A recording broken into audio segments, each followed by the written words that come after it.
Lagi ko Idol Gym. Ha? Ha? Nakahawak ka na ba ng ganyan? Hindi. Hindi pa. Hindi ko kasi type. Ha? Hindi ko type eh. Pero magang. Mas magang to. Oh, design niya iba eh. Kasi sa akin, 206 kilogram eh. Ito yata 189. Parang ganun. Mas magang to. So, mas Mabigat tong isa eh. Lalo papalapagin mo pa yung gulong. No? Pero mabilis din to. Pang cruising din to eh. Cruising din yan eh. Kaya hindi ako nagagandaan na parang...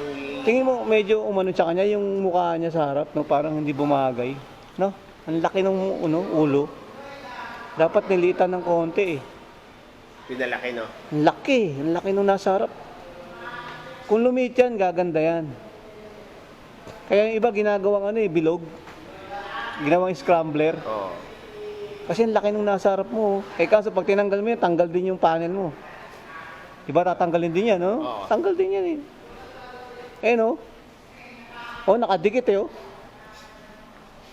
Nahabol ako dati ng Dominar.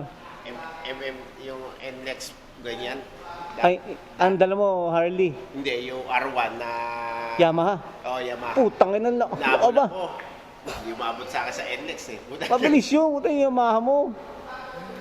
Diba, nahabol. Tangin na, pinagtawa na pala yan. Tangin. Diba, buta, bidiri. Dapat gano'n, hello, bye-bye. Ay, nasa NLEX ako.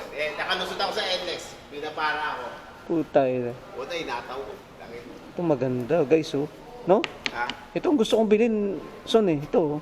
Ayun ang klase yan. Meron ba mo mas matibay Mas dito? maganda dyan. Mukhang basag to pag Kasi natumba eh. may karga dyan, pwede mabali yan. Bali ito, no? Nipis lang. Oh. Alam dyan yung mga stainless. Correct. Doli ko to helmet. Dol!